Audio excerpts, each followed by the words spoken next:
I saw your son last evening. You did? Good morning. We're going to bring our meeting to order. Today is Wednesday, July the 11th. This is the regular meeting of the Town of Nags Head Board of Commissioners. If you'll join me in a moment of silent meditation.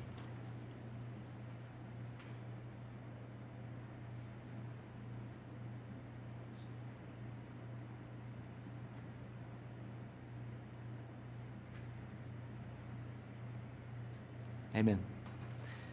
We'll stand for the Pledge of Allegiance. Pledge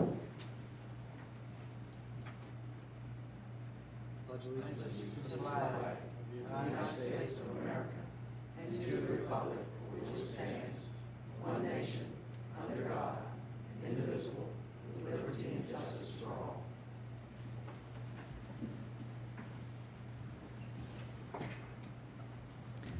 Our first item this morning is the adoption of the agenda. Move to adopt as presented. Second. We have a motion on the floor and a second. Is there further discussion? All those in favor of the motion, please signify by saying aye. Aye. All those opposed, like sign. Motion passes unanimously. Next item is audience response. This is the time that we set aside for the public to come and speak to the board. Please, if you'll come to the podium and give us your name and address. We'll appreciate hearing from anybody.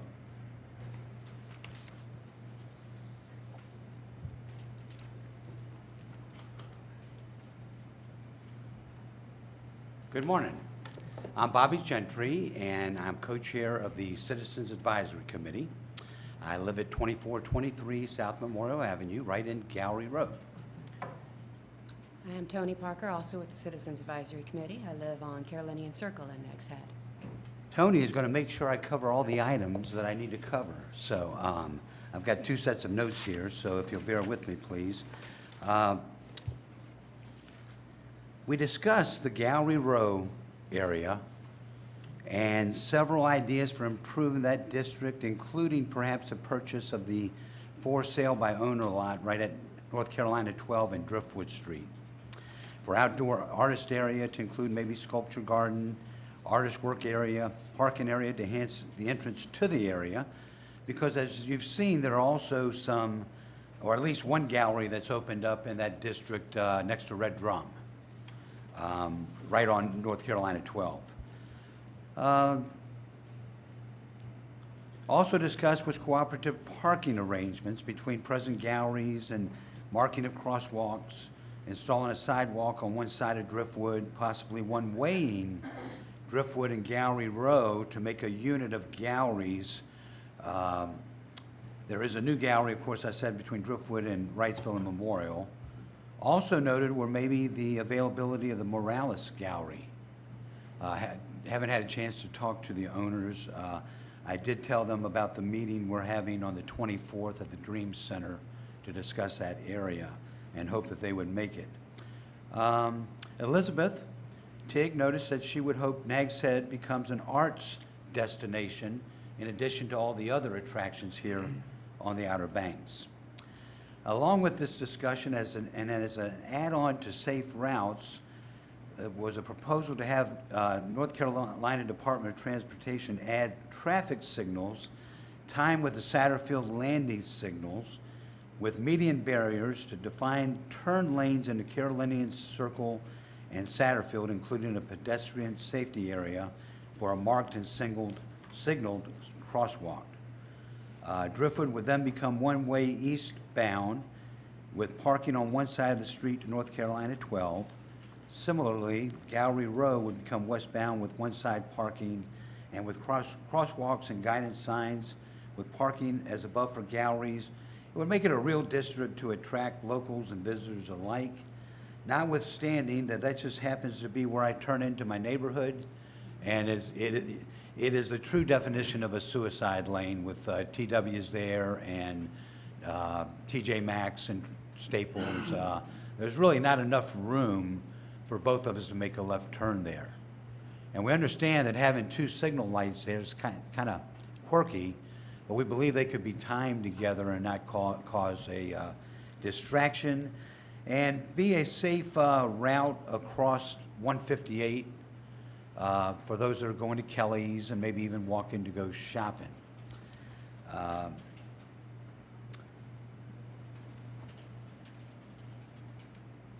We will also participate in the July 24th program on the Gallery District, as I've mentioned already, at 7 p.m. at the Dream Center.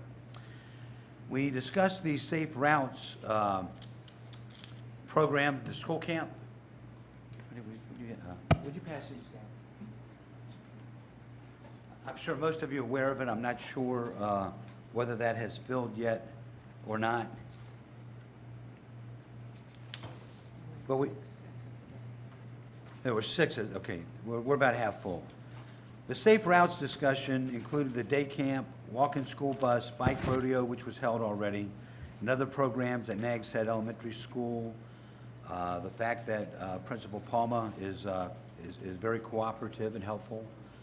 Tony Parker is our member of Elizabeth's committee, the Safe Routes Committee, and are committed to a program and will participate in events as asked. We also talked about having these rodeos where parents or volunteers would walk with the children or bike ride the children. As you probably know, we don't really have neighborhood schools where we just walk to like some of us did when we were growing up, or safety and riding our bicycle, and we'd like to change that around, do what we can. Site triangles along North Carolina 12 were discussed with the idea that maybe an ordinance might be discussed to limit plantings and signs to a height of 30 inches to help motorists and bikers see each other, especially in South Nags Head where you have dumpsters and vegetation. And there are a couple of beach accesses along the northern parts of Nags Head where you have to inch out, and pray that somebody else isn't coming.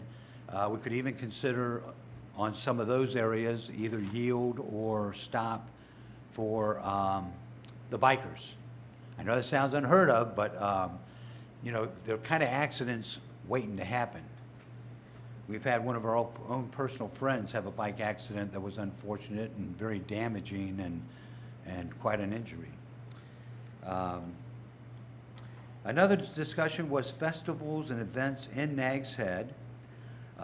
Ideas explored were use of Windmill Point for a farmer's market. And Mayor Oakes was kind enough to be at our meeting, as was Elizabeth for some time. And we talked about how they are trying to wrap up ideas and plans for that Windmill Point area to kind of make it more well-defined. Also discussed were beach events such as beach volleyball tournaments, and that would be in the private sector, not by the town. But, you know, I think y'all can really, you probably receive a call from my Rotary Club to ask to get that underway. But merchant sponsors and having other local teams and supporting events with booths and merchandise similar to the surfing tournaments and Bike Week now. You know, it could be sand soccer, it could be volleyball. There's any number of things to really work on the shoulder months, because obviously with the rents being what they are during the season, they wouldn't make sense during the season. And the next meeting for the Citizens Advisory Committee is October 8th at 7 p.m. with the Board of Commissioners in the boardroom. Tony, anything to add? I don't actually have too much to add on the Citizens Advisory Committee, but I wanted to take this moment to express my deep thanks for getting the walking routes, the sidewalks, all the way to the Nags Head School area. I deeply appreciate the chance to walk my children all the way there on sidewalks each morning. And I sincerely hope that we can now look to develop a safe way across Highway 158 in between 8th Street and the Food Lion light over there. That would be the last spot in order to get us safely across the street. I know one is just an Nags Head School, but there is nothing in between the Food Lion light and the 8th Street light to safely get across. And I'm hoping that y'all will help us in recommending to DOT a safe route across there and hopefully build it into the Gallery Road District. Thank you. Thank you all very much for your service on the Citizens Advisory Committee and for giving your report. Welcome. Is there anybody else that would like to speak to the board this morning on public comment?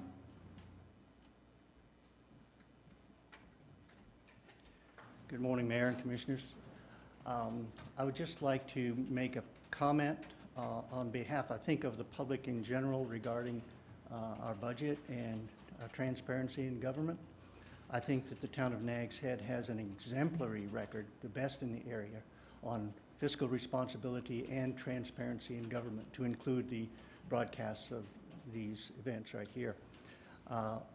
One thing that isn't fully transparent is the budget transactions and the adjustments to the budget. I mean, it's all out there in the public record, but you do have to go and hunt for it. And most of those budget adjustments take place on the consent agenda. So anyone attending or watching these proceedings doesn't really get to see any discussion or hear from the town manager or the staff about what's going on with those adjustments and understand the rationale for it. So just as a suggestion, I'd like for you to consider putting budget adjustments on the regular agenda rather than the consent agenda. And I think a lot of people would appreciate that. Thank you for considering that. Yes, sir. Thank you very much for the suggestion.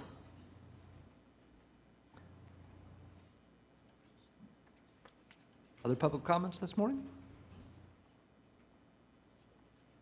Seeing no one, we're going to close public comments. Audience response. Our next item is recognition of employees. Cliff?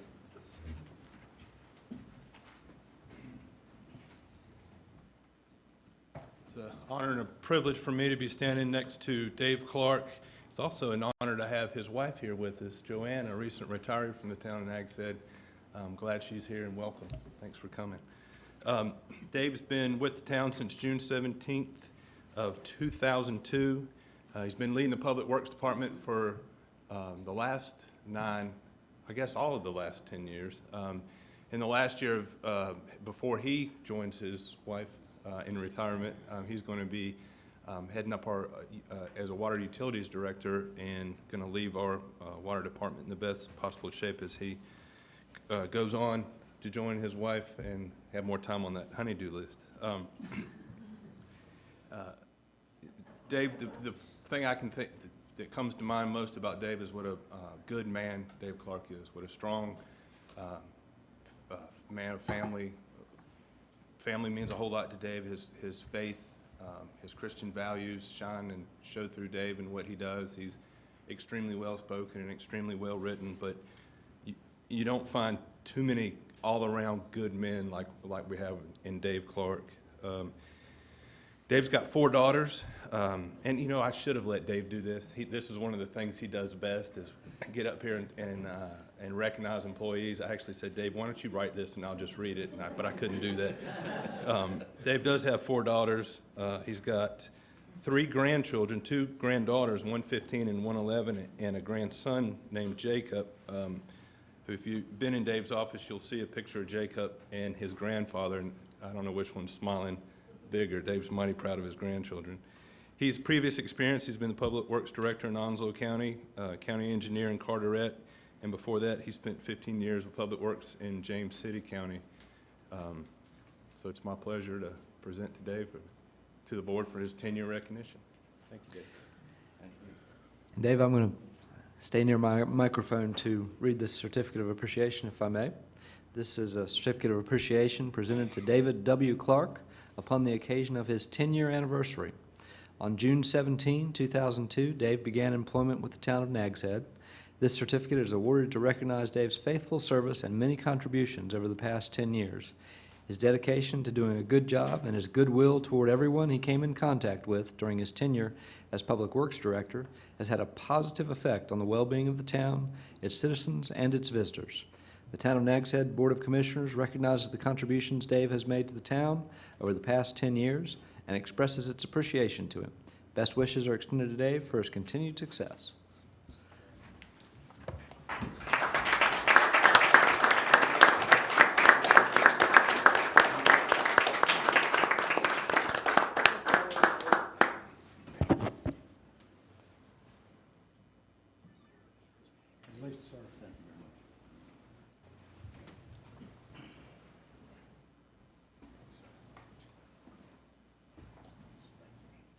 Also my pleasure to introduce our newest member of our town staff, Miss Carrie Calbio.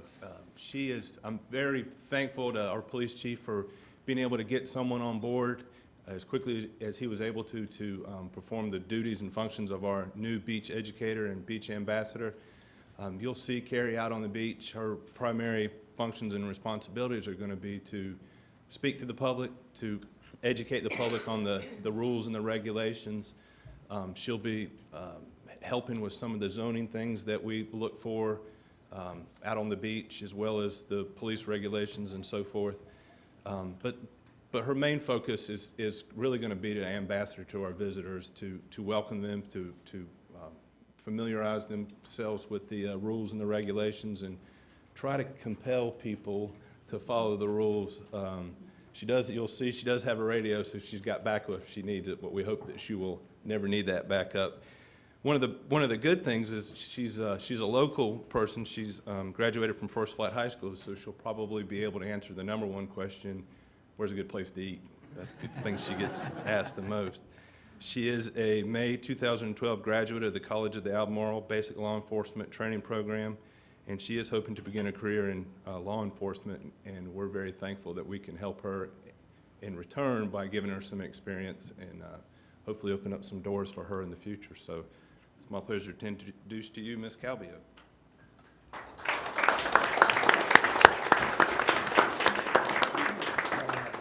Best of luck.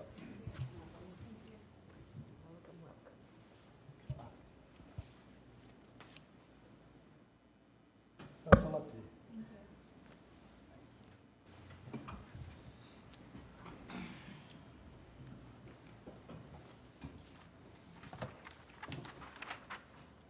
Chief Brinkley?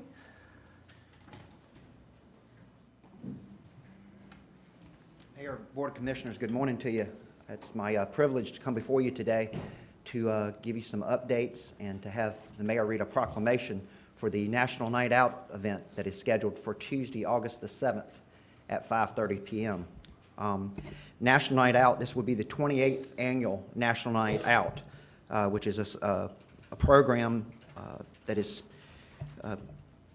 kind of geared towards crime prevention and drug prevention, and it's sponsored by the National Association of Town Watch. National Night Out is designated to heighten crime and drug prevention awareness, generate support for and participation in local anti-crime programs, and to strengthen neighborhood spirit and police community partnerships. Last year, after our event that we had, for all of our events have usually been held over at Station 16, I came to you and told you that I was excited about some changes. With the help of Sergeant Doug White and Officer Laura Gilreath, they really have taken the reins and had given them some direction about what I wanted to do. Our National Night Out celebration is actually going to be held on Villa Dunes Drive at the Ark International Church. Pastor Lewis there has been gracious enough to open up the gymnasium portion of the facility there for us to be able to hold our celebration there. What you'll see new this year, we're having a barbecue dinner with the sides and dessert and iced tea, so there'll be food for everybody. We'll have some demonstrations, some police canine demonstrations. We'll have the criminal investigators there showing what they do in a criminal investigative process, whether it's doing a plaster cast of a shoe print or footprint, whether it's lifting fingerprints from an object. We'll actually be doing displays on that. We will also have, we've teamed up with local businesses. The Outer Banks Hospital has joined forces with us this year. Dare County SPCA and Jockey's Ridge will all be present. In addition, Jill Ware with ShredX that had provided some free document shredding for our citizens and visitors through the police department and Community Watch has joined forces with us as well, and we'll be looking for some donations from the people that have items shredded to go to our Town of Nags Head Relay for Life team. I'm in the beginning stages of talking to Ms. Ware and finalizing those, but as we put that together, all these activities will be released. But we're certainly hoping that everybody can come and join us on Tuesday evening at 5:30 at the Ark International Church, which is located on West Villa Dunes Drive. 5:30, we have barbecue, all the fixings, Max Radio of the Carolinas, 102.5, I think it is going to be, they are broadcasting live. They're doing PSAs for us. So we're really looking for a great event. It's going to be family-friendly, lots of stuff for the kids to do, and just get the word out the best we can to please join us. Chief, to me, this is the highlight of your community policing, and it's a great It is. tradition that y'all have continued. It is a great event, and it's making a great event a little bit better, I think. I'm excited about the changes, and when I spoke to you last year, I was excited, and I think we've taken it to a different level, and really excited about the feedback we get from this year's event. Wonderful. With everybody's permission, I'll read this proclamation. It's a proclamation for National Night Out 2012. Whereas the National Association of Town Watch is sponsoring a unique nationwide crime, drug, and violence prevention program on Tuesday, August the 7th, 2012, called National Night Out, and whereas the 29th Annual National Night Out provides a unique opportunity for the town of Nags Head to join forces with thousands of other communities across the country in promoting cooperative police community crime prevention efforts, and whereas the Nags Head Community Watch Association plays a vital role in assisting the Nags Head Police Department through joint crime, drug, and violence prevention efforts in the town of Nags Head, and is supporting National Night Out 2012 locally, and whereas it is essential that all citizens of the town of Nags Head be aware of the importance of crime programs and the impact that their participation can have on reducing crime, drug, and violence in the town of Nags Head, and whereas police community partnerships, neighborhood safety, awareness, and cooperation are important themes of the National Night Out program. Therefore, I do hereby call upon all citizens of the town of Nags Head to join the Nags Head Community Watch Association and the National Association of Town Watch in supporting the 29th Annual National Night Out on August 7th, 2012. Further, let it be resolved that I, Bob Oakes, do hereby proclaim Tuesday, August the 7th, 2012 as National Night Out in the town of Nags Head, Dare County, North Carolina. This the 11th day of July, 2012. Thank you, Chief. Thank you again for your support. Yes, sir. We appreciate It's a pleasure. Thank you.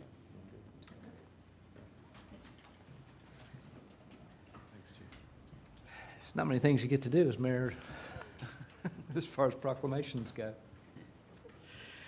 Our next item is the consent agenda. And we do have budget adjustment number 1 on our consent agenda this evening, this morning. Move to adopt as presented. We have a motion on the floor. Is there a second? Second. We have a motion and a second. Further discussion?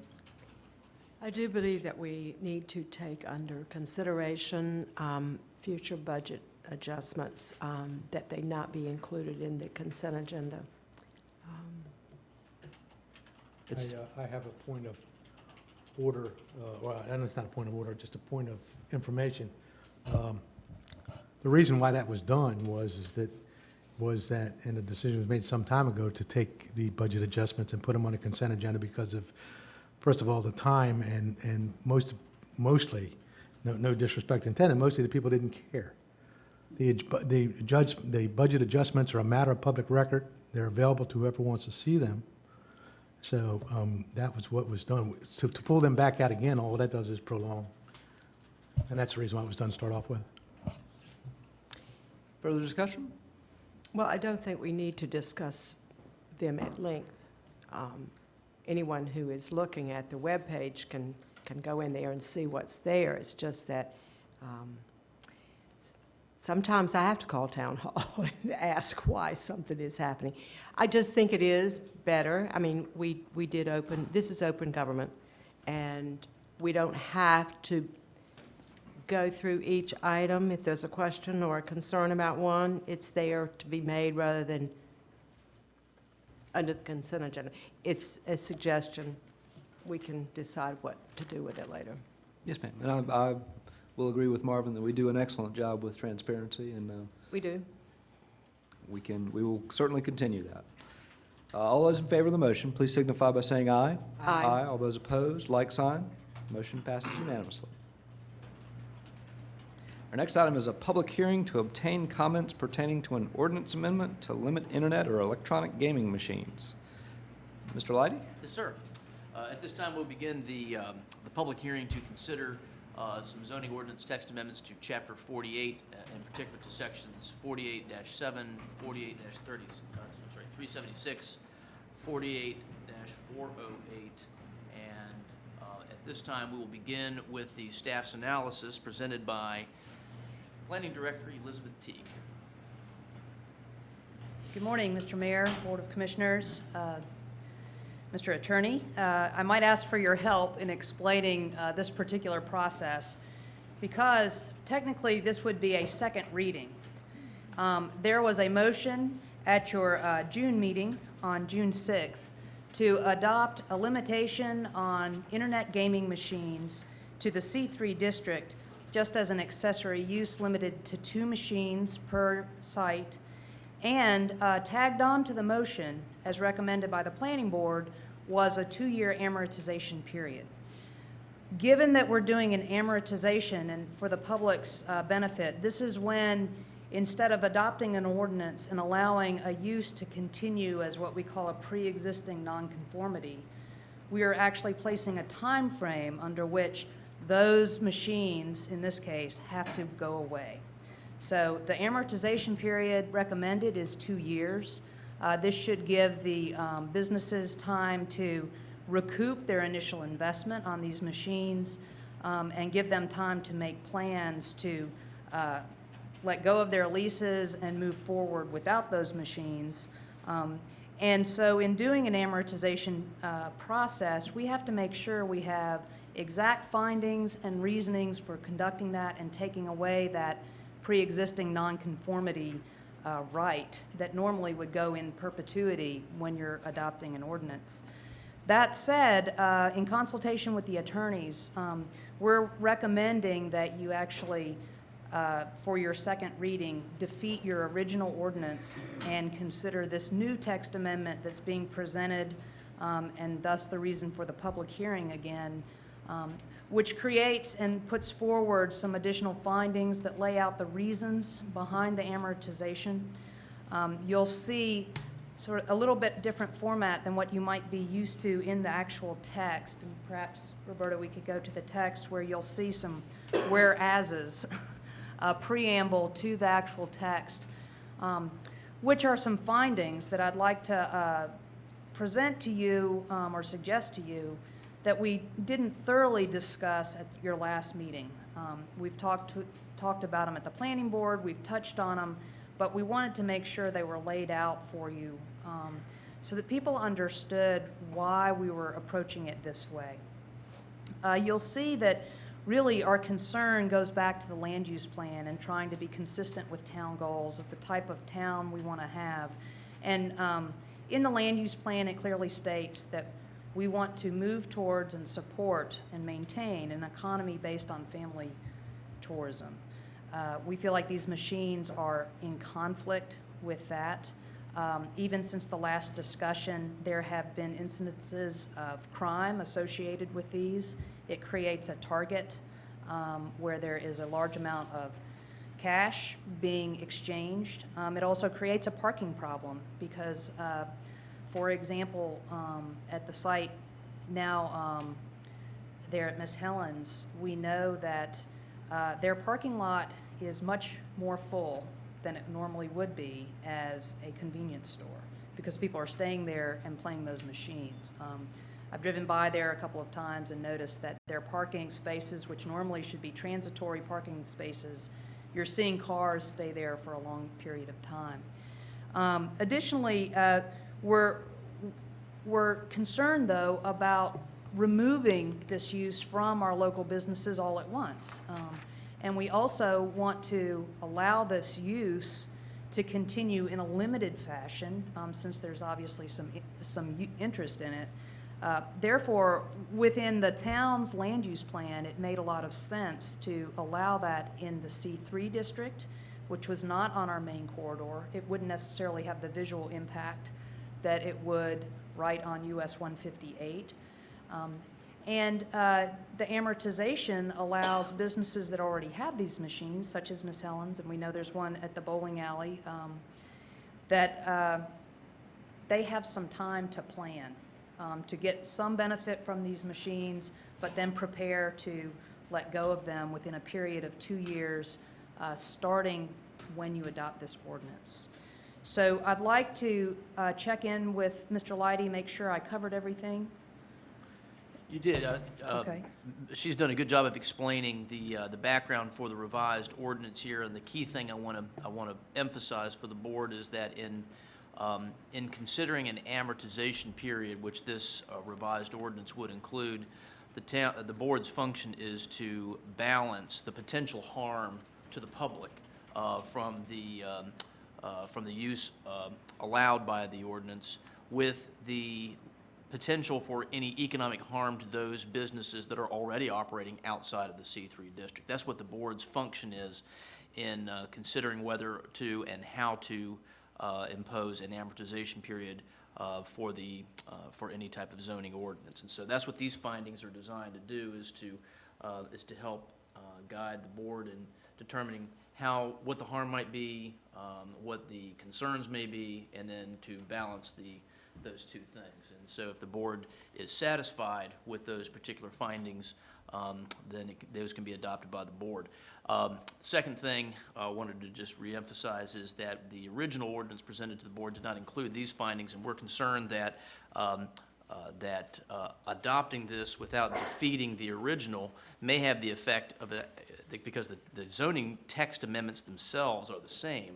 We're concerned that what would happen is that the board voting on this only with these findings may act as a ratification of the original 3-2 vote on the first proposed text amendment without the amortization provisions being effective until another reading. And so in order to make things clear, that's why we suggest that you vote against the original proposal and then take action on this one.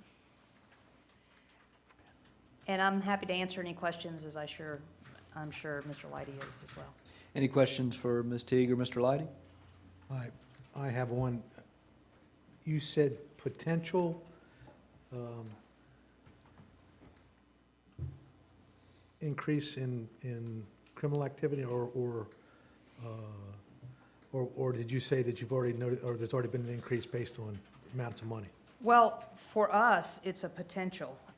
In Elizabeth City, we know there has been an incident, even since the last meeting, involving an internet cafe. What sheriff's departments in North Carolina, and one of the reasons why the state legislature talked about banning these things outright originally, was the concern that you're creating a target where people are gathering to play what's in a sense, a form of gambling, and they are walking away with money. So it makes people a target, and that's a concern. I don't know if our police chief has any further comment on that, but I know that the Association of Sheriffs were very concerned 3 and 4 years ago when these things first started popping up about that potential, and clearly it has occurred in our area. But Not in Nags Head yet, but. In the wisdom of our state legislature, it's an approved, it's legal. The use of these things is legal. Well, actually, I'll let John address this further, but that's almost, despite our state legislature, that's not really their will. Well, no, I mean, I understand that, but in a position that we're supposed to maintain, which is non-discriminatory or act in any or a capricious manner, we can't arbitrarily say, okay, you can't do this when they're allowed. So therefore, this is the reason why we're here, to limit and do the best we can with what we got. And I mean, how much more restriction? I mean, it seems to me that you've done an excellent job with restricting them as much as we can possibly do it, or attempt to. Yeah, you're right. And Elizabeth is right. The current status of the law, as of July the 11th, and this is subject to change at any given time, is that this business is a lawful business in North Carolina. There have been various different efforts and various different challenges, but at this point in time, it is something that's permissible, and therefore, as you're pointing out, the board and the town does not have legal authority to completely outlaw its use throughout the town. There must be some adequate provision made for these businesses to operate somewhere with reasonable restrictions. Second thing I'd like to point out, with respect to the criminal activity, it's correct that Elizabeth City is not an isolated event. In fact, at the time we were working on this and helping work on the report, we were pointing out that there was there had been some other robbery in another town even before the one in Elizabeth City. So these things, they are known to attract, unfortunately, people who are intent on preying on folks who attend or participate in cash businesses, and so there is that element of potential criminal activity. Other questions? So my understanding is we would vote on the original ordinance that was passed 3-2 at our last meeting. Is that correct? That's correct. And again, our recommendation, the staff's recommendation and our recommendation is to vote against the original text amendment and then to vote on the new revised text amendment. And it should be noted that they essentially say the same thing, and that would have the same effect. But in this case, you're provided with actual language and findings per our attorney's suggestions that would help explain the amortization process in a way that, should someone appeal, we have some documented reasoning behind it. Elizabeth, if the second ordinance is passed, just for clarification, this business would be allowed as an accessory use in C3? In C3 only. Is there a limit to the number of machines? 2. So it would Two still per be site. 2? Yeah. In fact, nothing really in the ordinance has changed. It's based, what you're seeing here is based on the motion that you voted on in June. There wasn't a supermajority vote needed, so normally it's a second reading. But in this interim, we realized that we might have this potential problem with the amortization statement, and it was important that we write out these findings and create this format. And your amortization timeframe, can you tell me what that was based upon, the 2 years? The 2 years was based on the fact that our business privilege licenses have already gone out. So at least for the coming year, we wanted to give people the benefit, since they had paid that tax and they had made arrangements and have those machines, to go ahead and give them that year, and then to build in another year for them to make arrangements to get rid of those machines. Most of these machines, based on my understanding, are leased from a larger company. We didn't want to disrupt a lease agreement, particularly an annual lease agreement for any business, or put a business in a bad situation with a contract that they are engaged in. So it's made sense to us that 2 years was a reasonable amount of time to allow those businesses to handle that issue. Has anyone from town talked to either of the owners of the establishments where they are? I have not. We did send them a letter back in May when we knew this was coming forward, and invited them into our planning board and our Board of Commissioners meetings, and all these meetings and hearings have been notified. So I know our business privilege license staff person has been in discussions with them, and they are aware of this ongoing situation. I know that Becky has spoken with operators of Miss Helen's, and they have paid the privilege license, the $2,500 for their 4 machines, totaling $10,000, so that's been paid. Yeah. And they actually added 2 machines since the last time we talked, I think. So.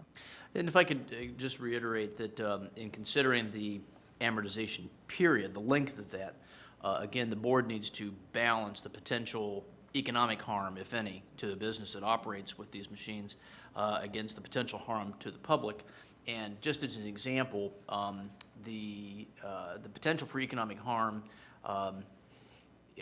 just to give you examples, one is the town years ago adopted ordinances regulating the use of billboards. Billboards are fixed. They're placed at a fixed location. There's a value to those, and a longer amortization period was used for the effective removal of those signs. In contrast, in 2010, the board considered a zoning ordinance amendment that would provide that cottages that are located on the public trust that have been declared a nuisance because of their location, would not be eligible to receive development permits.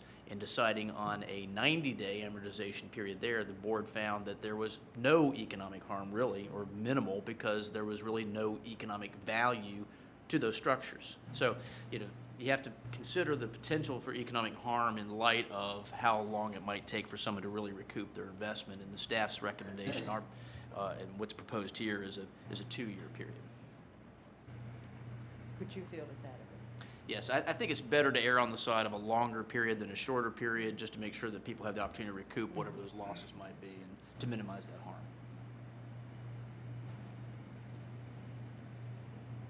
Further questions? If there are no more questions, I will, we're still in the public hearing phase.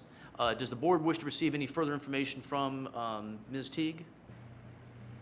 If not, at this time, if there's any member of the public who wishes to comment on this proposed text amendment, this would be your opportunity to do so. So anyone who wishes to comment may approach the podium and address their comments to the board. No one? Yes, sir. If you please start off by telling us who you are and where you live, and then address your comments to the board. Brendan Strum, 4708 South Kobe Way. I'm sure that everybody sitting up here knows the town vision statement better than I do, but I just want to read a portion out of here. Nags Head is working to build a community with an economy based on family vacation tourism. I don't think gambling is encouraging families to come here. And for all the reasons Ms. Teague mentioned as well, I would ask that the board do everything they can to slow down or stop this industry from infiltrating our town. Thank you. Thank you, sir. Anybody else who wishes to comment on this proposed text amendment? If not, does the board wish to receive any further information on this matter? All right, at this time, we will conclude the public hearing, and the board may begin its deliberations on the original text amendment and the newly proposed text amendment. Mayor, at this time, I'd like to make a motion that we vote against the second reading of the ordinance that was adopted on June 6, 2012. Second. We have a motion and a second. Is there further discussion? I will say that it'll be relatively easy for Mayor Pro Tem and I to vote against it. All those in favor of the motion, please signify by saying aye. Aye. Aye. All those opposed, like sign. The motion passes unanimously. Make a motion to adopt the zoning ordinance text amendment and moratorium as presented by the planning department today. Second. We have a motion on the floor. We have a second. Further discussion? Not to beat a dead horse, but the phrase "tempest in a teapot" comes to mind. I really fail to see how these machines are going to make Miss Helen's or the bowling alley a real focus for further crime. Yes, ma'am. I will offer my comment. I've had the opportunity to go to the airport in Norfolk more than I wanted to the past month or so. And every time I come home, I notice a new place has popped up in Currituck. And on the way home this week, I noticed that there were 4 cafes between Border Station and the first stoplight in Moyock. And then there are sprouting up further as you come south through Currituck. And that's what I noticed as I come home. That's the predominant thing I notice in Currituck now are the number of cafes. And I'd hate to see us become that appearance as well. I think it does violate our vision statement. Further comments? No, just let me say that, I mean, I don't disagree with we're still in the heart of the Bible Belt in North Carolina, and there is a lot of opposition to it. But somewhere along the line, in the infinite wisdom of our legislative force, they voted for it. We are compelled by law to do what is legally bound for us to do, which is allow them and restrict them to our best ability, which I think that's what we're doing. So, even though that might be the wrong word, so that might be, not proper to say, but that's exactly what we're doing. We are putting them in a ball all by themselves. I mean, that's what we're doing. I don't think there's anything else we can do. We cannot vote them out, whether you would like to or not. So therefore, we're putting them in an area where we have our sexually oriented business. The only place we can put our sexually oriented business by law, which we were made to do, put in an area for that. We don't condone it, but by law, had to do it. So we've done that. We're regulating the amount of machines. We're regulating everything else we can possibly do. And I don't know what else we can do other than contact your legislative representatives and go against or make them change their minds. The economic times is what's bringing this about. The downturn in the economy, it's quick money. It's money that you can probably hide easier. I mean, as far as an entrepreneur goes, because it's cash. I don't know. But anyway, it is what it is. Well, on the other hand, not everyone wins at those machines, and you said it's economic downturn in a lot of people. I happen to know someone in my family that works closely with an establishment that has those machines, and sometimes you can tell that the person that's playing them, it's not someone who's affluent can afford to lose sometimes the hundreds of dollars that they do. I think that providing a place for them is, by law, what we have to do, and we're doing that, just as we have with the sexually oriented businesses. Since it doesn't take you more than 45 minutes to drive to Currituck, if that's what they want to have there, you know, you can go there. But I agree with Brandon earlier. This is a family business here in Nags Head. We've always been a beach that's welcomed families, and I just think that if there is some other amusement that people want to have that perhaps it's not a family-oriented amusement, that they certainly have the opportunity to go find such amusement outside of Nags Head. So I thank the board for thinking about passing this ordinance. Further discussion? All those in favor of the motion, please signify by saying aye. Aye. All those opposed, like sign. Aye. Aye. The motion passes 3-2. And that will require a second reading Yes, at our sir. next meeting. Next meeting. Mayor, I have one more motion. Yes, ma'am? I'd like to make a motion to adopt the statement of consistency. We have a motion on the floor. We have a second. Further discussion? All those in favor signify by saying aye. Aye. All those opposed, like sign. Aye. Motion passes 4-1.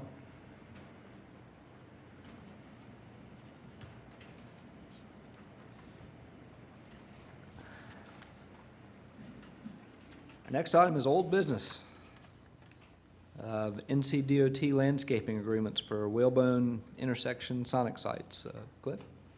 Thank you. The board instructed me to go back to meet with DOT and the subcontractor to find out if we could come to a resolution whereby irrigation was added to both of these enhancement areas.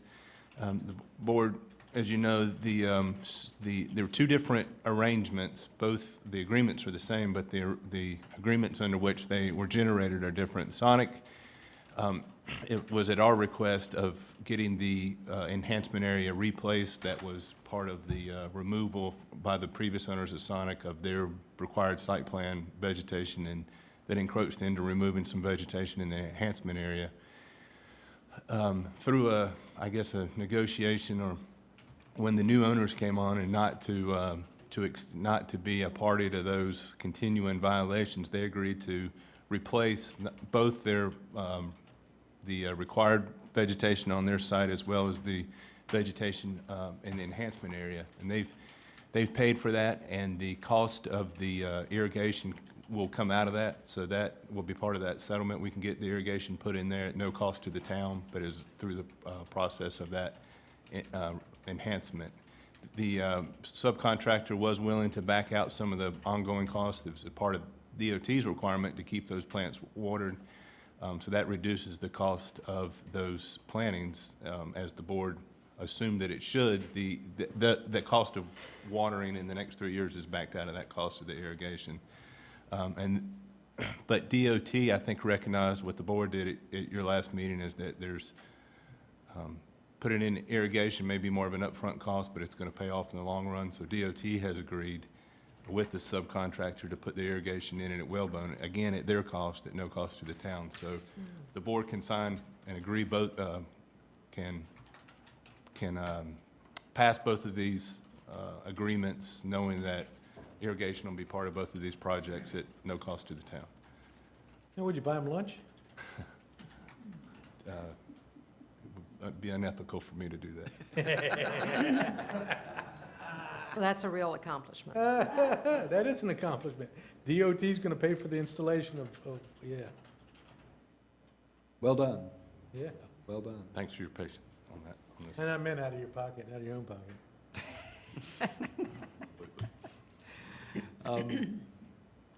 Entertain a motion?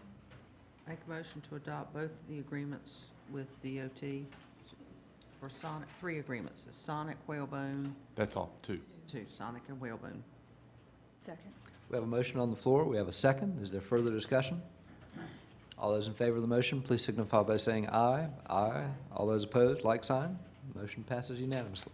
Before we leave the discussion of irrigation, I did email Cliff and ask him about, I'm sure you all have seen the new plantings down at Whalebone Park, which has really enhanced that area tremendously. So the question came up when I read this agenda item, what about the irrigation there and those plantings? And Cliff, you want to tell the board that, Very thankfully, would like to be able to tell the board that irrigation was a part of that contract from the get-go. So that, there is irrigation at the Whalebone site. so that's a good thing. Yes, thank you. It certainly helps keep the plants alive. Next item is debris pickup. Cliff? We've discussed it some at your last meeting, and there's, in your agenda backup is the process by which town staff is operating to try and get compliance with the ordinance that says that there'll be no debris pickup in the right-of-way between May 1st to September 30th. We have been through town and have identified some areas where debris remains in the right-of-way, and we're continuing to add to that list. The process we're going is a letter that's in your packet. First of all, Roberta sent, in hopes of educating, she's through our email broadcast and all the social media outlets that we have, is trying to remind people that we don't do this. We don't pick up debris in the right-of-way, and there are alternatives of where they can bring it and when the brush yard is open for them to be able to dispose it themselves. The letter that we've written, the course of action we've taken with some guidance from the attorney is given the notice and provide notice of violation to the property owner, giving them 15 days to remove it themselves, at which time then the town staff can come in and remove it at our cost, and then levy that cost to get, and collect it the same as we would taxes for the property. I think right now we have about at least 10 that we're trying to bring into compliance. I know that 2 of those have corrected their violation. Town staff is continuing to talk about ways we can get people to come under compliance. It's much more effective if we can quickly notify them, notice them, and then them take care of it, because unfortunately, this process could take 19 days from the time that the certified letter is sent. You have to give the required amount of time for them to receive it for the 15 days to kick in, and then staff's got to act after that time. So it's really about a minimum of 18 days before town staff can go and collect it ourselves. We've discussed the idea of putting door hangers on, as we have in the past. Is that something that we can, a friendly note that whatever the violation may be, it doesn't just have to be debris in the right-of-way. It could be a trash can that needs replacing, or it could be a nuisance of a vehicle that's unlicensed or unregistered, that's considered junked or abandoned. There's just a number of things that we can put a door hanger on somebody's, just to let them know that it's in violation, and again, to give them some alternatives to remedy the situation. But I wanted to let the board know this is I think I did last, at another meeting, that this is the direction we're going. Obviously, we serve at the pleasure of the board, so if there's a different direction that the board feels would be more effective, then that's the direction and the route we'll take. Comments for the manager? Yes, ma'am? One, on the letter that went out to the property managers and to homeowner associations, I think left out one important word. When it talks about the sticker, it's free. It's free. Free needs to be in real big letters. That will catch the attention more than anybody else, because anytime somebody sees a sticker or a permit, Gotta pay for it. there's usually a fee associated with it. And I think we need to be stressing that it's a service we offer, and it's a free service. And we'll do that. Roberta's getting ready to put out one of the board decided sometime back, the 4 quarterly newsletters that come from Town Hall. 2 would be mailed and 2 would be electronically sent, and we can bold that free as we continue to put information in there that will reach all property owners. We'll take advantage of that. Thank you, excellent point. Free does attract attention. Catch more flies with honey. I have also emailed Cliff a couple of times on this very issue, because I think my neighborhood, since it has over 500 lots, is probably one of the bigger problem areas, because it's what we've been used to. Everyone has been used to just putting it out by the road, and somehow or another it disappears within a week or so. And what has happened, and that's why I wanted to find out about how many days it takes from the Right. date of the letter to the correction. What has happened is, if you see somebody's debris sitting out, and all of a sudden you're going to do something that's going to make debris, you put yours out. And that's happened, and it's happened, just as a matter of fact, recently on the street that, as you come in the cove. And the reason I'm noticing it is because the other is not being taken care of, and then it's almost every other day I see another pile out from a different family. So somehow we're failing to get the word out. As I've always said, education is the best defense in anything. And I don't know, a door hanger is a great idea. I hadn't heard that. But if we are not going to pick up from April 30th to October 1st, we need to do something better than what we're doing, as far as, we don't want their money. We want them to realize, our residents need to realize that we can't do this anymore. And we need to, if it takes going door to door, we need to let them know, because they don't want the neighborhood looking bad. I just don't know where we're failing in the education process. But truly, a lot of people do not have computers. And so, other than the internet, they rely on the radio, hoping they're watching this on TV. So any other ideas that anybody, even from the public, if we can figure out how to get to everybody, because it's not the Nags Head that we all like to see. One thing I've noticed in the mailings that we've sent, at least 9 out of 10 are being mailed to adjacent or out-of-state property owners. So I think that tells me that a large amount of the violators are renters, for whatever that's worth. It just, we're mailing these notice of violations out of state. Further comments? Ma'am? Well, I guess it's kind of a double-edged sword. We want our town to look nice, and so we want people to take care of their yards and things like that, which creates debris. But I know there's a cost associated with that with our town employees.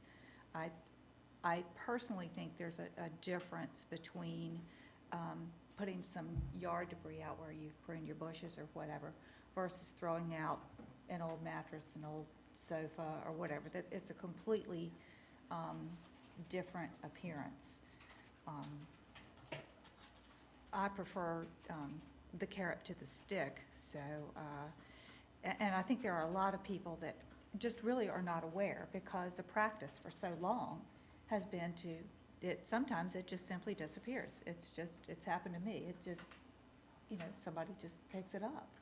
And I don't think people are meaning to do it. I think they're just not aware, and they're either not on the email list, or they may not read their newsletter, which it hasn't come out yet, but they also are not looking at the town website, for information all of the time. So I guess part of my question is, what is the cost of picking it up versus the cost of, citing the property, sending the certified letter, the time involved in that process? Are we better off just to continue the practice as is, perhaps for yard debris, but not major, clean out all your old furniture and put it by the side of the road kind of thing? Do we now have a cost analysis of which is? We do. Ralph put together that cost, and I believe it was $221 for the first hour, if that's correct. And the way we calculated this was the transportation of the FEMA rates for the use of the equipment, FEMA reimbursable rates for the use of manpower, the cost of hauling it. It's got to end up in Stumpy Point eventually, and also we calculated in an admin cost, because this process involves multiple staff, the person that cites it, the person that writes the letter, and then the tax collector that collects the penalty. I believe it was about $220. That's correct, so $221 For a violation, per violation. and then hauling it off. Correct. That's our cost that we would charge And the yeah, property owner. that was based on an hour for every violation. Sending the truck out, picking it up, hauling it away. So that's what we based it on. But I think to answer your question, I think right now it's, until we can get this process in place and get folks to understand it, and lower that list of violators down, it's going to be more expensive right now and initially to go through the enforcement process. Right now, it just seems like it would be easier to just go and get it, because we could have gotten those 10 violators pretty quickly, but the concern is, 10 becomes 11, 11 becomes 20, and so forth, and as long as we continue to do it, it'll never end. And the other concern is that if we do continue to do it, it'll sit there longer, because it'll sit there longer during the months that we don't pick it up, just because of the amount of time that sanitation is spending right now, just trying to keep up with, picking up the trash they do on the 5 days that they're working. Do you think there may be a benefit to perhaps waiting 1 year to allow for the education process to take place? And if there is a violator, as opposed to the certified letter and the time and the bill to pick it up, perhaps just sending them a kinder, gentler letter of, you may not be aware, but this is our ordinance, and we do not pick up between these months. And we do, I think the one that you referenced, we made an attempt to call that owner for that very reason, and hoping of speeding up the process is, this is how it works. If you don't pick it up, we're going to charge you, so can you go ahead and take it now? So, Ralph's got some staff that are trying to make that effort to compel people with a friendly phone call versus a notice of violation in big bold letters. Yeah. And again, with the transient population, like the manager said, most of these are going out of state. So, a lot of times the person who's in that house this year is not in that house the following year. So there's a kind of disconnect too that happens to letting people know. It is a double-edged sword, but I think you're either all in or we're not. One of the things that we look at, how it came about of the April, or I guess it's what, October to April Or 30th, April. October 1. is that the people that are doing it during the wintertime don't pick up trash as often as we do during the summertime. Once we go to the summertime hour, those people are busy doing the trash route. So at some point, if we do it all year round, we are going to have to add manpower to take care of it. And that's Because the reason trash how we. guys, And you're correct, that's the reason how we got away from it, because we did lose a position in sanitation. So as we lost that position in sanitation, it got to the point where we just couldn't keep up with it. You know, like the manager said, you know, a lot of people call and normally within a week we'll pick it up. Now, if you would call, it might take 2 or 3 weeks before we can free people up to go ahead and get it done and picked up. So that was the reason to go back to not picking it up in the summer months again. And we never picked up bulk in the summer, from April 30th to October 1st in the summer. It was only brush. And again, at one point, it wasn't that bad, because again, it was just, it's trimmings. We were picking up trimmings. Now it's like, it's almost like, it looks like lot clearing, to be honest with you. I mean, there's piles that get put out there, and I guess it's just the vegetation has grown that much over the years with people planting Russian olives and stuff like that, and then they decide they want to take it all out because it's gotten too big. Like I said, it's incredible the amount of brush that we pick up every year. Ralph, what was at one point, the most call-ins you had? At one point, there was about 300 names to be Yeah, properties. we had from April 1st to April 30th, we had 300 calls. And out of those 300, only 72 were for bulk. Everything else was for brush. And that's what took us so long to go ahead and try to get it picked up. And that's the calls you were getting. I have this stuff out here for 2 weeks, 3 weeks. And the thing is basically during that time, we were sending the truck out just 2 days a week. So, when somebody would say, well, it's been sitting here for 3 weeks, well, 3 weeks is really only 6 days to us, because we were only getting it twice a week. And at that time, at twice a week, we were sending 3 trucks out at one time. We were sending the knuckle boom truck out with 2 dump trucks and just loading them up and trying to get it picked up. But that's the volume we had this year. I know it took through the end of May to pick up everything that you had calls on.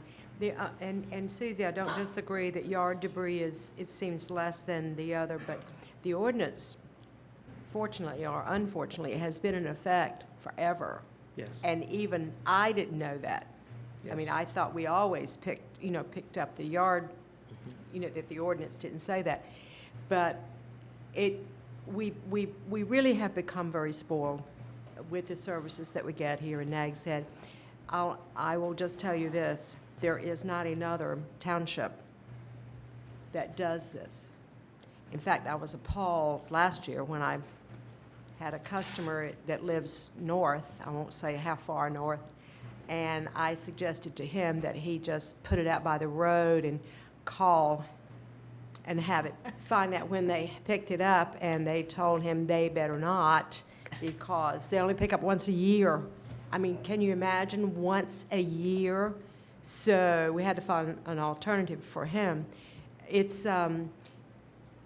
It is inconvenient when you have all these broken beach chairs or whatever you have, and you think, what am I going to do with them? It's July the 1st. Well, thank goodness we do have a brush yard, even if you have to put one chair at a time in your car to take it up there. I just feel that in the good times, in the good olden days, we really, really had it great. And we've had to tighten our belt. And so we expect our residents to tighten their belts. Will we ever get back to where we can fill all of the positions in Public Works? I hope so. But for right now, we started this process. I think we need to continue it, because through education, through maybe the door hangers, we can get the word out. And if the landlord cares for his home where his tenant is, I think the landlord will probably let the tenant know, don't put anything else out there, or you'll be paying the $50. I'm hoping that's where it's going to work. Other comments? I will just add that there are alternatives. You can call a landscaper to come pick this stuff up. There are plenty of people that have a landscaper do the cutting and then have them haul it off. And that's the other problem. A lot of landscapers know and tell people that the cost would be less if you do it in Nags Head, because we can put it out by the road and call the town and they'll come pick it up. We don't have to haul it to Stumpy Point and pay to dump it. Driving to Stumpy Point's expensive. Yes. Okay. I hear consensus to keep going the way that we're going, and we'll keep looking at it, I'm sure. Thank you, sir. Next item is committee reports. Any committee reports from this past? Yeah. Just one. CRC met in June. As you all well know, it was the same night we had a budget workshop. The biggest thing, two things that came out of it. One was a sea level policy was adopted with no recommendations about any thresholds. None whatsoever. It was just, be aware. The other thing that came about as part of that was Spencer Rogers made about the most down-to-earth presentation I've ever seen. And I would encourage not only perhaps Nags Head host him to come up and invite everybody in, because his criteria was used in nickels, and that's what he used, was nickels and dimes. And it was done in such a way that everybody understood it. It didn't talk about the 100-year thing that had gotten out of it.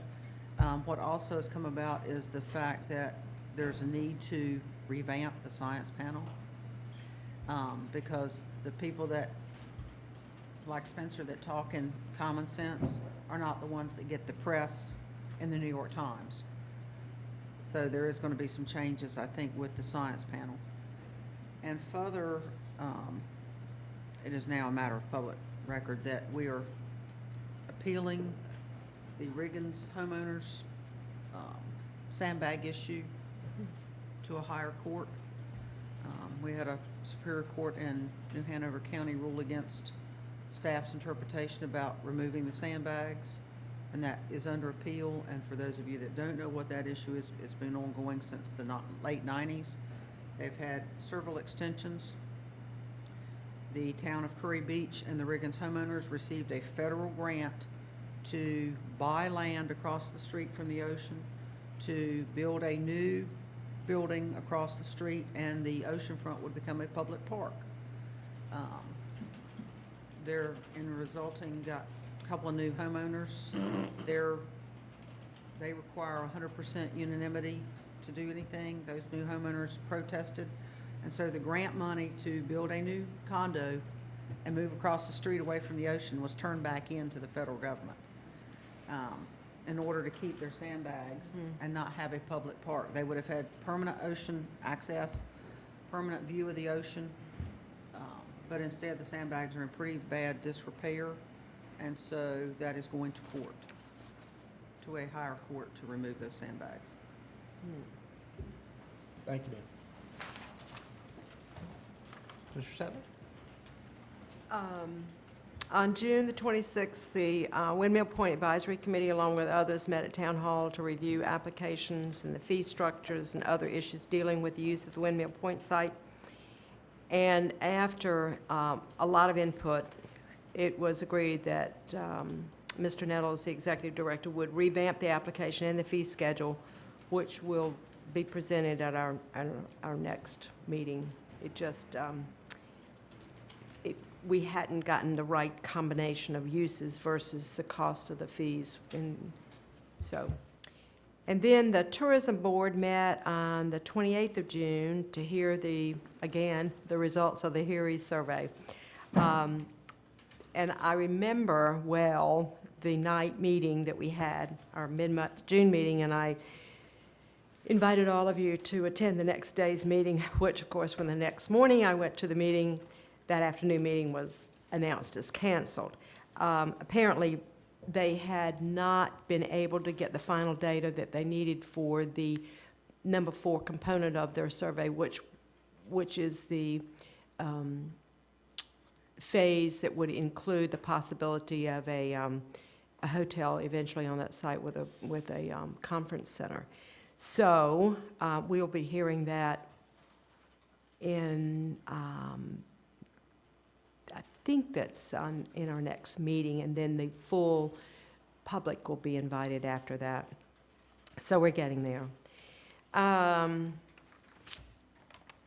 We did decide at that time, though, since Ralph Buxton, the chairman of the Tourism Board, is on the same committee that Susie sits on with the Seafood Festival Park, Seafood Festival event coming in October, that there is a dire need of fill for about an acre of the property there before it can be used really for much of any event. So the board went ahead and has contracted to have that done, as well as and there's some concrete and other material, I think. Rubble left from the Soundside Pavilion that needs to be raked out. Right.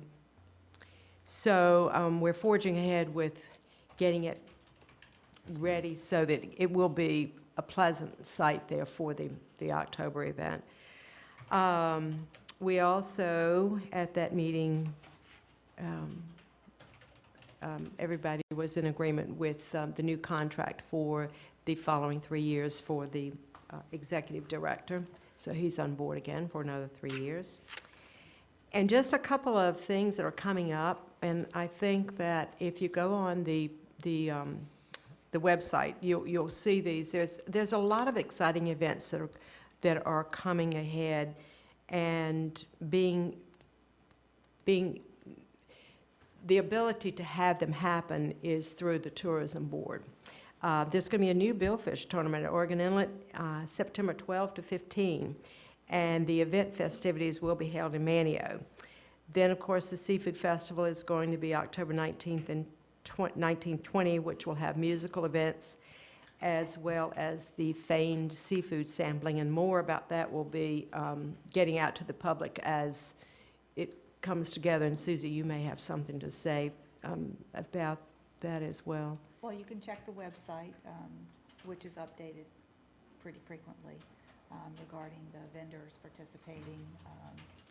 Not only will there be seafood vendors, which will be local seafood, Outer Banks catch seafood will be served, but there will also be artisans. There will be a large children's area with events specifically for families and kids. I think it's going to be a great event. I believe we have 6 bands scheduled for that day. So. Now, can you tell the public about the expense? I mean, this is free, or what the cost will be, other than? There is no admission fee. Okay. The tickets will be $1. The various events will, or various foods, you may go to this vendor and you may want a soft shell crab or something, and it may be $3, so you would need 3 tickets.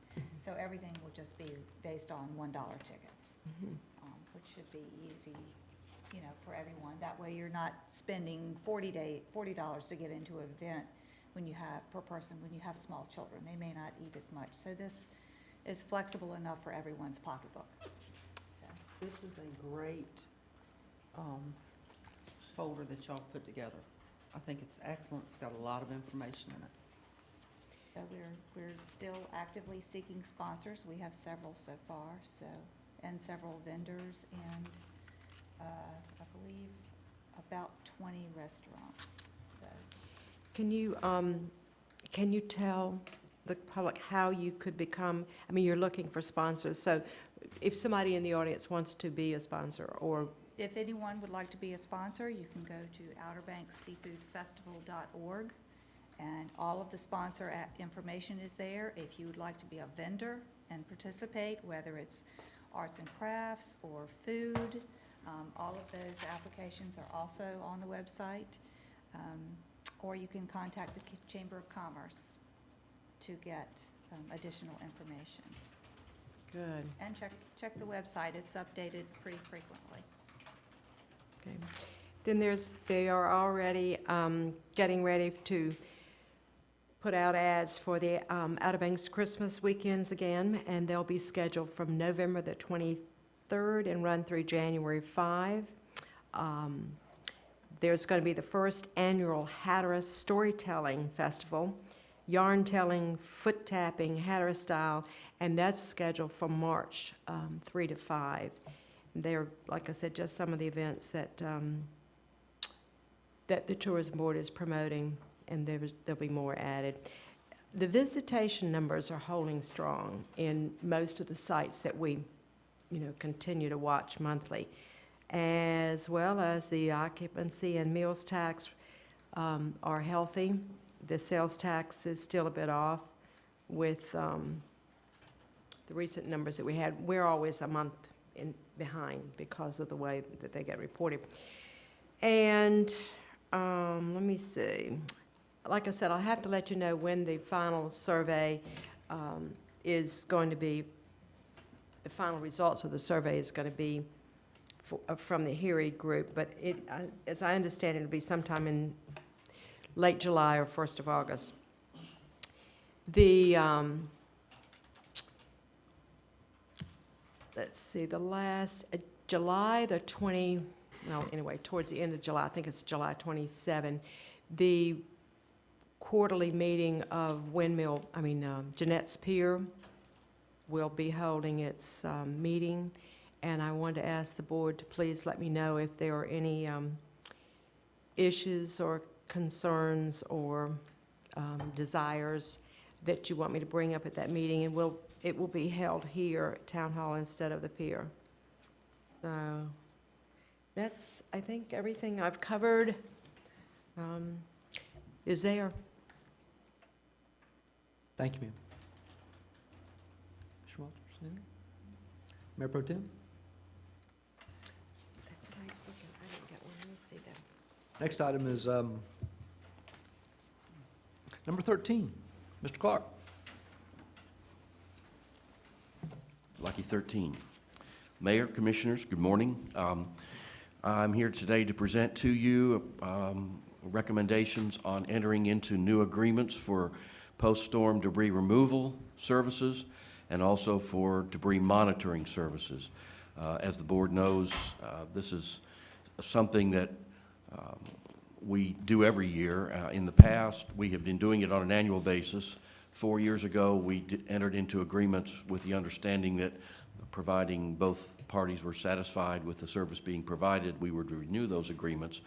Those continuing MOUs expired at the end of the previous fiscal year, so we went out in May for new proposals. We solicited from 21 firms for debris removal and 5 firms for monitoring services, and we received a total of 6 proposals for the debris removal, hauling it away, picking it up and hauling it away to an approved disposal site, and 4 proposals were received from monitoring firms.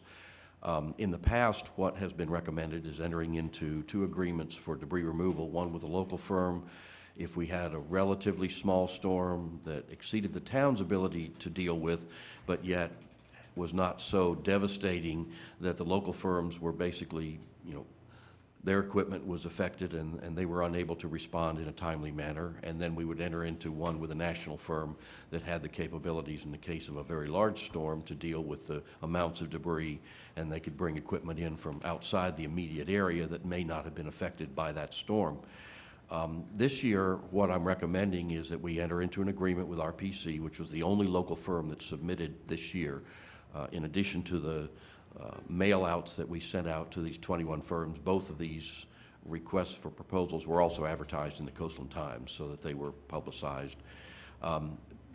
Recommending that we enter into an agreement with RPC, but also that we enter into an agreement with a company in Wilson called Bird Brothers, which has kind of grown up in the last several years. They have significant amounts of experience in dealing with many, many disasters in the southeastern United States. In addition to which, they provided us with the lowest unit cost prices, both on a per ton and on a per cubic yard basis. And the way FEMA looks at our recovering from a disaster, the first 70 or 72 hours or so, we're allowed to pay on a kind of like time and materials basis, where we pay for equipment that's not used to haul debris away, but just simply is used to clear the major highways that we have, like the Beach Road and 1243, so that emergency vehicles can get in and damage assessment teams can begin to access areas that have been hardest hit. But after that, once the debris starts getting removed and hauled over to Dare County or wherever its final resting place is going to be, we have to pay on a unit price basis. And what's been the custom in the past several years is on a cubic yard basis, based on the size of the truck. Then we hire a firm to do the monitoring, and they actually have observers on elevated platforms that look down into every truck and determine how full it is. So if it's a 60 cubic yard truck, but it's only half full, then the contractor's only going to get credit for 30 yards, and that's why the monitoring has become such an important component. So with that said, I'll be glad to answer any questions that the members of the board may have. Questions for Mr. Clark? Commissioner Green? Dave, are the prices that are quoted including both manpower and cost of equipment? That's right. It's turnkey per cubic yard for whatever equipment the contractor needs to bring to bear and whatever personnel he needs to operate that equipment. Okay. Are we going to look forward to any change orders because of a misquote in any of their bid prices? No, we are not. The reason I'm asking that is given that minimum wage is $7.25 an hour, how does someone operate a chainsaw for $5 an hour? Well, that's the price that they've given us. Well, I'm just concerned that Sure. somewhere down the road, we're going to end up either in a refusal to perform the work, and it's going to come back to us. If you want it done, then you're going to have to execute this change order. I think that needs clarification. And we've been seeing, some of that in some of our contracts as stuff's come back. The outfalls being one that comes to mind, but I just don't want to see something come back because they underbid it. I noticed you highlighted the debris hauling at $62.50 when everybody else was at least $20-some a ton higher. And that's understandable.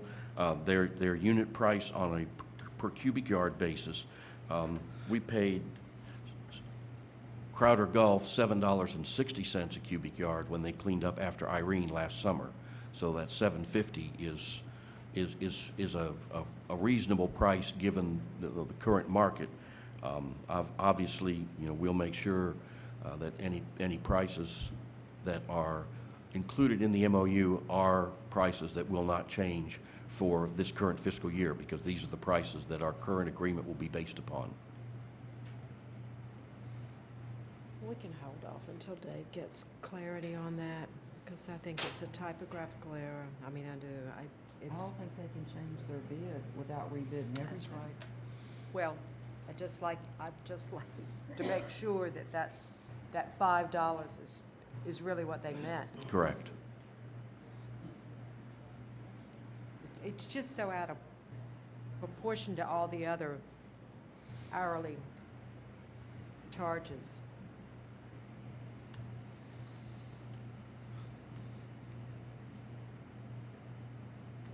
What's the pleasure of the board? This is an agreement that we probably do need in place. We don't know when we'll need it in place, but we want it in place before the next storm.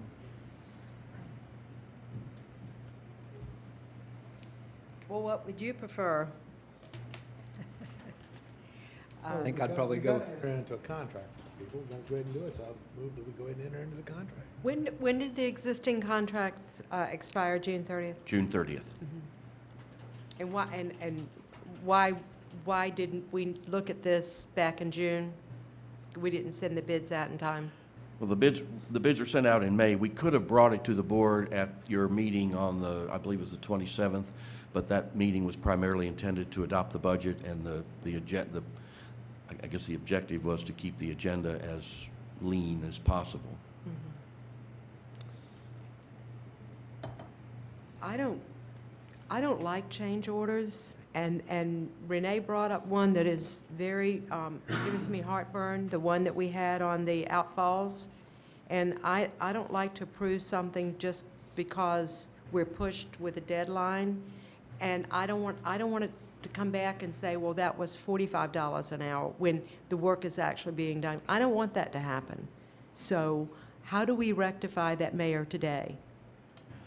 I think we go ahead and approve the memorandum that we've got, and we ask Dave to go back to Bird Brothers and specifically ask about that $5. It may Absolutely. very well be a typographical error, but I also don't think that that will be a significant increase. If it goes to $50 an hour, which seems likely, I don't know that that's a significant increase in our costs. Well, I would make an observation that in the 16 years that I've been dealing with hurricane recovery, no contractor that I've ever dealt with has ever been tasked with using a chainsaw with an operator, because typically, unless you have a massive amount of brush, those are things that the town is capable of doing, because we do have chainsaws and we do have equipment operators. Again, that would only be during the first 70 hours to get the roads clear, when we would be paying for equipment with, on an hourly rate. After that, everything is on a volumetric or tonnage basis, and the costs in the upper part of the spreadsheet go away. We don't pay, FEMA doesn't allow for paying on that basis, and we don't contract to do that. We just don't have that many trees to fall across the road either. And places where we do have trees, the main highways, some of them we receive permission from DOT to clear, but for example, the bypass is one that we have never gotten permission. I mean, that's one that DOT clears as soon as they have the capabilities to do so. Further questions for Dave? I'm going to make a motion that we approve this memorandum of understanding. If that's the right terminology. We have a motion and a second. Is there further discussion? All those in favor of the motion, please signify by saying aye. Aye. All those opposed, like sign. Motion passes unanimously. Thank you. And I'll get clarification on that chainsaw charge as quickly as I can and let Cliff know so that he can relay it to the board. We're going to take a 5-minute recess. We're going to come back out of our brief recess and move on to the next item on our agenda. That's item number 14. It's consideration of establishing a fund balance policy. Cliff, will you take us through that? I guess this originated back at the board retreat in February and has continued through budget workshops and discussion. And the board basically has established a policy of 52% or $5 million, whichever's greater. But Kenny, the finance officer, and her staff have put together this fund balance policy. If it's okay, I'll read it. The board of the town of Nags Head recognizes the vital importance of sound financial management. And the board of the town of Nags Head also recognizes that the precarious location of the town of Nags Head on the coast of North Carolina represents an additional threat to the financial security of the town that is not otherwise faced by most municipalities in the state. One of the primary keys to financial security is the maintenance of an adequate fund balance in the general fund.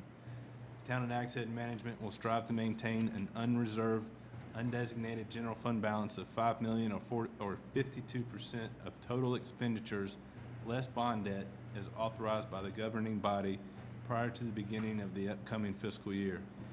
Management is expected to manage the budget so that revenue shortfalls and expenditure increases do not impact the town's total unreserved fund balance. If a catastrophic economic event occurs that requires a deviation from total budgeted revenues or expenditures, then unreserved, undesignated fund balance can be reduced by board action. The board also will adopt a plan on how to return unreserved fund balance back to the required level. As the board knows, the requirement or the recommendation, strong recommendation from the local government commission is 8%, which really doesn't apply for us. I mean, that's when the red flag goes up with LGC, but as we know, 8% is not nearly enough to get us through any economic disaster or a storm-related disaster.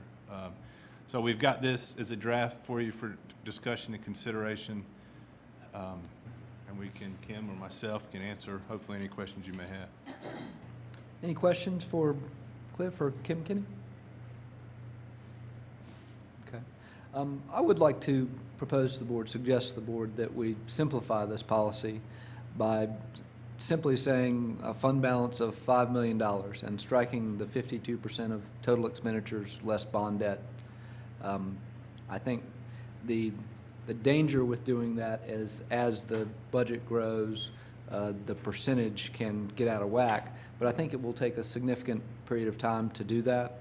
And if we review this policy every 5 years or so, I think 5 million will be adequate for our needs for the next 5 years, and we can come back and revisit it. And it's just a lot simpler.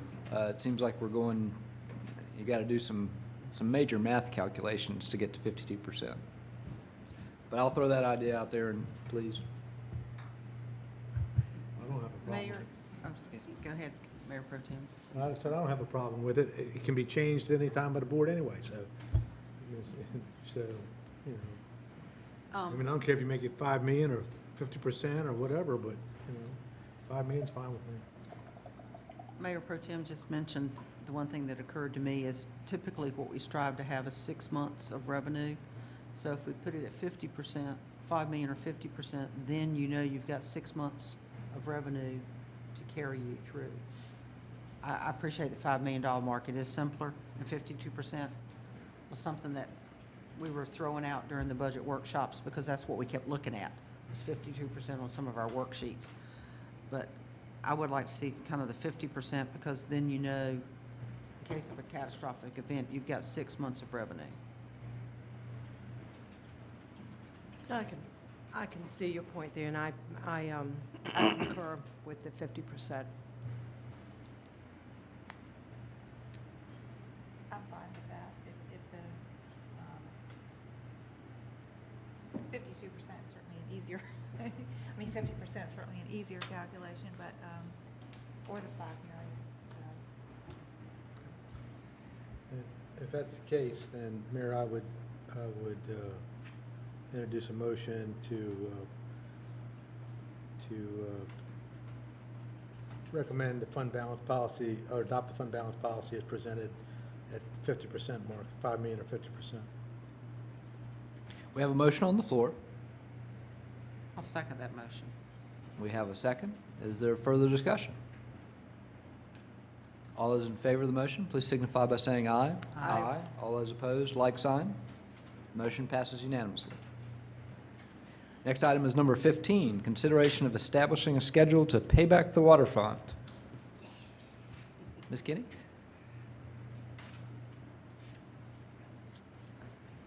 With the adoption of the current year's budget, the board has set aside $300,000 to start repaying the water fund. We also included a section in the ordinance that indicated that's the board's intent until that amount is fully paid off, which at $300,000 a year would be in fiscal year 17-18.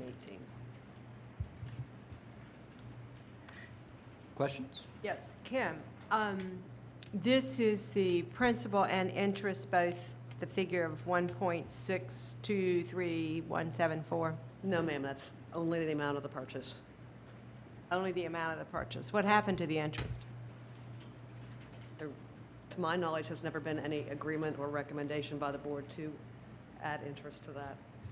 I thought at one time that we had some figures showing what the interest would be on that. Cliff, can you help me out there? You don't recall that? I don't. but we can Okay. prov- So this was an interest-free loan? As we've got it presented to you right now, yes, ma'am. Okay. And this is projected at $300,000 a year until the, The final year, and the amount would be less than that final year, but that we, okay, because that's what, okay, okay. Other questions for Ms. Kinney? It is an interest-free loan, but it is from us to us. I know, but it's money, anyway, I'm fine. I am thrilled that the board as a whole has taken this first step to making us whole again in the water fund, even though it's all under the same umbrella. We can't use that for repairing of roads or whatever. So, And there's nothing that would preclude us in a really good year from paying back more. There's not. way to be positive. Mayor, I'd like to make a motion to adopt the policy of, as presented. Second. We have a motion on the floor, and we have a second. Is there further discussion? All those in favor of the motion, please signify by saying aye. Aye. All those opposed, like sign. Motion passes unanimously. Mr. Leidy. Yes, sir. I thought I'd give you a quick update on pending litigation. In connection with the Fisher case, you may recall that as of the last meeting, I mentioned that the Fisher plaintiffs had filed a notice of appeal to the North Carolina Supreme Court and also asked the Supreme Court to seek to review the Court of Appeals decision, which affirmed the dismissal of their lawsuit. Since that meeting, we have filed a motion to dismiss that appeal and have also responded to their request for judicial review, asking that the court decline to review that case, saying that there's no significant issues posed in that case by the Court of Appeals decision. It's unclear at this time when the Supreme Court will decide whether it's going to review any of the issues in that case. In the Cherry case, that we've heard nothing since April when we filed our notice of appeal in that case and request for the court to, in its discretion, review the Court of Appeals decision. And at this time, it's still unclear when we will hear from the Supreme Court on whether it will review any of the issues in that case. In the Sansota case, Monday evening, we received the plaintiff's brief filed with the United States Court of Appeals for the Fourth Circuit. Their brief is 69 pages long. I have not had a chance to finish reading it yet. I was in a meeting all day yesterday, but we do have the right to respond to that. Our deadline for responding to their brief is August the 13th, and we're satisfied we'll have plenty of time to respond between now and then. So that's what's going on with the pending litigation matters. I don't have anything to discuss with the board in closed session unless the board wants to go into closed session to discuss any of these matters in more detail and preserve the attorney-client privilege. Thank you very much, Mr. Leidy. I've got two things. In your budget adjustment, there was a transfer from the fund balance of $25,000 as a contribution towards the purchase of the Nature Conservancy's acquiring the deal tract, both deal tracts in Nags Head Woods. I believe it's a 20-acre tract that they have purchased from the deals, and that the ask from the town is a contribution of $25,000 towards securing that property for conservation purposes. So asking for approval of that. In addition to the budget adjustment, huh? Yes, sir. Well, the money's moved. And now I need to approve this, write the check. Okay. Questions for Mr. Ogburn? Well, I do. This is as looking at the map, it is surrounded on both sides by the Nature Conservancy. This is the same piece of property that we remember seeing last year? Okay. Right. Yeah. But we own, along with the Nature Conservancy, the property above and below it, but I believe the adjacent properties there in the middle are privately held. Okay, I see, yeah. I think Mr. Loy Yes. is here. Yes. And I don't recall. I forgot who is over there. Mhm. But this is for the purchase of these two properties. Those too long, okay. Right, that will be held in conservation. And Melody. Ma'am? And Melody Kennedy, the other property owner? Right. If I recall correctly, Melody is one of them. She's not Melody Kennedy now, but that's No, how I know. that's how we both know them. Entertain a motion to approve this donation to helping preserve Nags Head Woods. So moved. Sorry, Second. Susan. We have a motion and a second. Further discussion? All those in, oh, sorry. I would like to say, even though that I'm in favor of helping Nags Head Woods Conservancy, what this is an appeasement, and that's all it is. It's a settlement of pending litigation, so I'm going to vote against it. Further discussion? All those in favor of the motion, please signify by saying aye. Aye. All those opposed, like sign. No. The motion passes 4-1. And then the only other thing I wanted to ask our planning and development director to come up and talk a little bit more about the Gallery Road Stakeholders Visioning Meeting, July 24th. Mr. Gentry spoke a little bit about it, but I'd like Elizabeth to give a few more details on that. Yes, as many of you are aware, we've been talking with some of the gallery owners in the Gallery Road District regarding their signage and regarding the Gallery Road District generally and some of the things they'd like to see the town help them with in the future.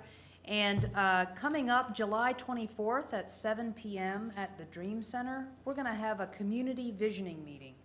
This will be a very fun, interactive opportunity for people who are interested in the Gallery Road District to provide their ideas for things they'd like to see to make that area more of a destination and to create a real neighborhood sense that would support those galleries and the town as an arts destination. Everybody's invited. We'd encourage you to attend. We can hold quite a crowd there. Like I said, it'll be interactive, and the more people we get, the more ideas we can throw out on the table. We'll be providing a summary report to this commission on the outcomes of that meeting, probably hopefully moving forward with perhaps a second meeting in the fall to look at actual specific design issues that had come up. And then through this process, hoping to position ourselves to apply for a grant this spring for one of the National Endowment for the Arts placemaking grants to see if we might be able to pull down some funding to help us with some of these goals that come up out of this process. So we look forward to working with the citizens and the owners of these galleries and our visitors, if anyone's interested, to hear what people feel like we should be working on in the Gallery Road neighborhood. Any questions on that? Time again? 7 p.m., July 24th. Thank you. And I'd encourage people to walk. There is some parking there, but it's fairly restricted, so we want to make sure everyone obeys the parking rules. No one gets a ticket. Thanks. That'll be a good problem to have if we can fill up that parking lot. And I did also just want to thank the board for the decision again this year to fund a fireworks celebration. I thought we had a good show. It was great to hear, after it was over, to hear the cheers and the roars of happy visitors and citizens that saw the show. And I do also want to thank our public works and fire and police staff for putting in some long, hot hours that night and into the next morning. It's greatly appreciated what they do. Where the rest of us are enjoying and celebrating, they're helping us do it safely. So thanks to the board and thanks to the town staff. And also, Mayor, on behalf of town staff, I just want to extend our sympathies to you and your family in the loss of your mother-in-law. Thank you, sir.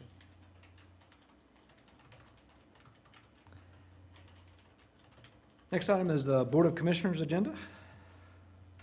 Mayor, just one item I'd like to have removed. It shouldn't be on here until we get back from the planning board, the discussion of itinerant merchants. Yes, I ma'am. would like that not to be on discussion for today. Okay. And I'd like just a brief update about how we're coming with our other project in light of a lot of the emails and stuff. The stormwater project in Vista Colony, it has been completed. We're doing our final walkthrough either tomorrow or Friday. We had a walkthrough last week. We had a punch list. They finished the punch list on Monday.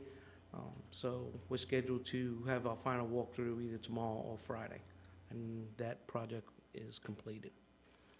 And I'm very anxious to go out there and look at it today since it's raining. I agree.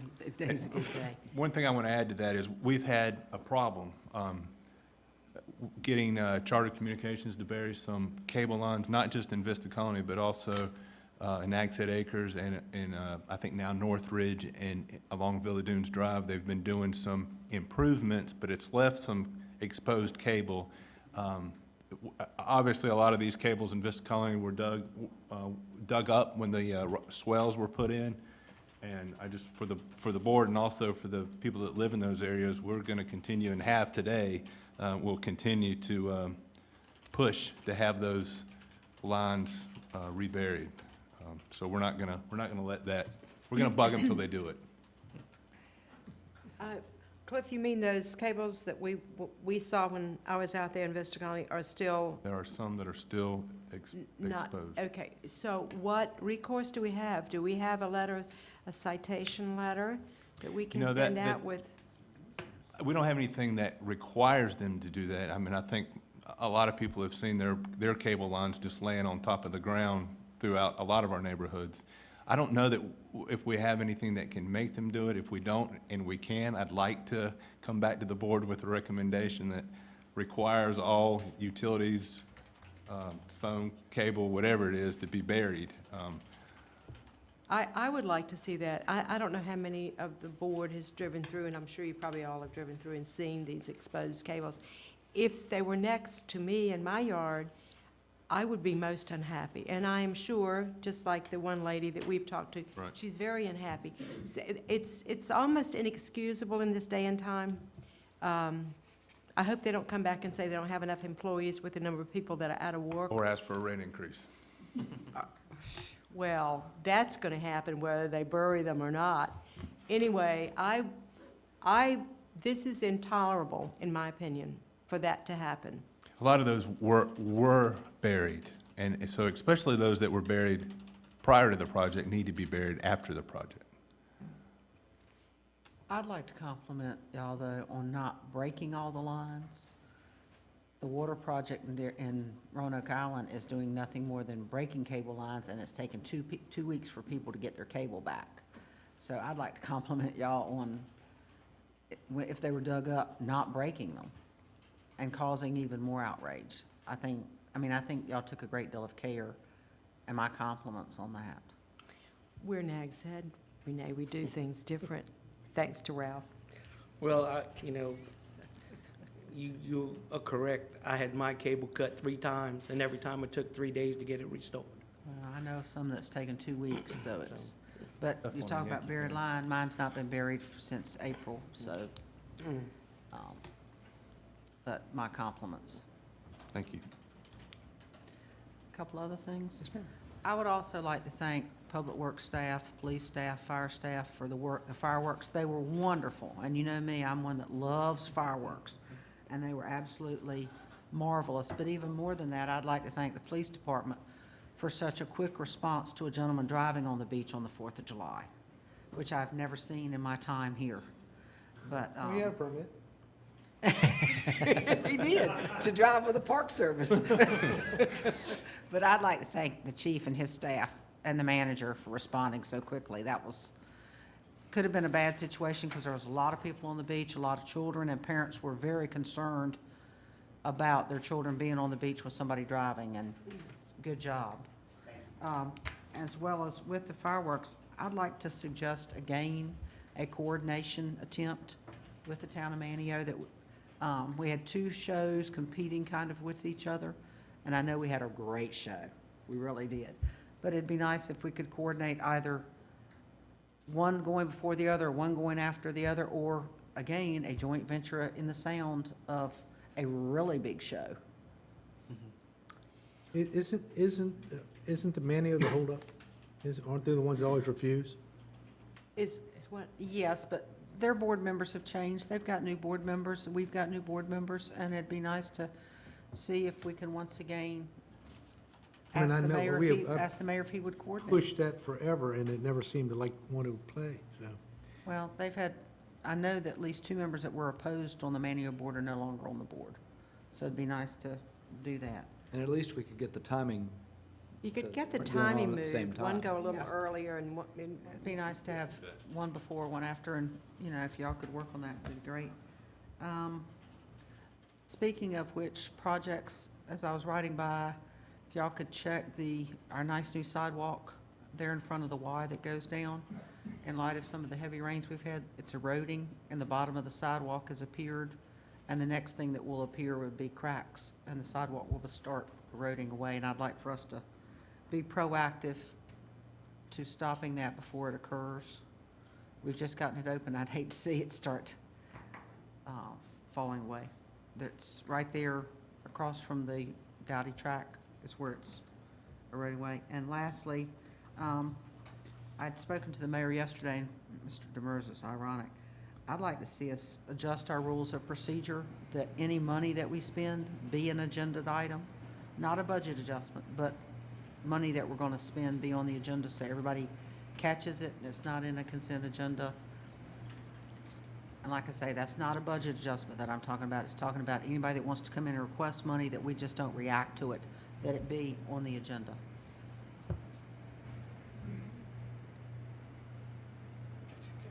Anything else, ma'am? That's all for right now, thank you. Thank you.